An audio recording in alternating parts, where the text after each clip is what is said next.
Bener-bener. Jadi ya, orang takut lah kebanyakan. Sayang sih. There's lebih banyak orang di Indonesia yang potensinya gitu gede banget dan untapped gara-gara cuma sekedar mereka nggak berani. Gak berani ngomong. Nggak berani ngomong, nggak berani bertindak, nggak berani salah, Ya, nggak berani gagal.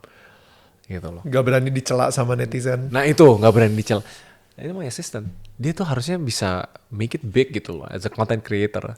Tapi dia bilang, aduh takut gimana kalau diomongin ini, gimana kalau Ya, diomongin itu gitu. ya.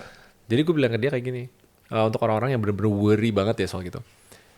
Checklistnya dibikin lebih kecil-kecil lah, kayak ada tangganya gitu misalnya. Coba deh, kalau misalnya checklistnya adalah public speaking di bawah 1.000 orang gitu, mau sampai berapa tahun juga dia nggak bakal checklist itu. Betul. Tapi kalau misalnya upload konten tanpa diedit gitu misalnya, atau coba story tanpa apa gitu misalnya, checklist aja pelan-pelan gitu. Itu nggak nyaman, tapi lama-lama jadi terbiasa. Karena kebanyakan orang bukan nggak bisa, tapi nggak biasa. Itu realitanya. Raymond, silahkan. Ada apa nih? Ini nih, isinya ini kok. Wah, Jadi ini lucu bisa lu banget. taruh di rumah lo. Sekarang ini apalagi lo lagi belajar tentang Islam juga dan sama Ustadz Felix juga. Basically nanti lu bisa masukin lilin di sini.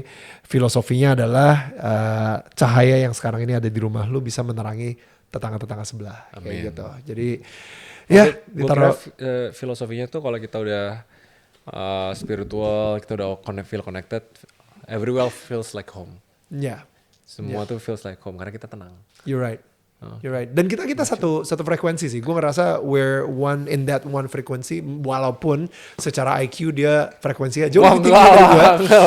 Tapi I feel like secara hati we can connect. Yeah, And I I think agree. that's more important gitu. Makanya gue lebih, kalau di framework gue, walaupun gue presentnya ke Ustadz Felix, gue gak tulis Islam, gue gak tulis Allah, gue tulis spiritual awakening, transcendence, Ya. spiritualism. Ya. Karena itu kayaknya lebih bisa mencakup mayoritas orang gitu. Lo apakah lu sekarang masih merasa isolated? Maksudnya sorry apa bilangnya outcast? Apakah sekarang lu masih ngerasa seorang outcast? Udah mulai enggak tuh pas jadi public figure. Tapi itu where my ego mulai inflated juga. Ya. Jadi sekarang kalau gue outcast pun gue nggak apa-apa. Kalau dulu gue nggak happy dengan gue jadi outcast. Kalau dulu outcast harus berlari, cari pelarian. Sekarang nggak. I'm at peace gitu. Ya. Enaknya Ya. gitu.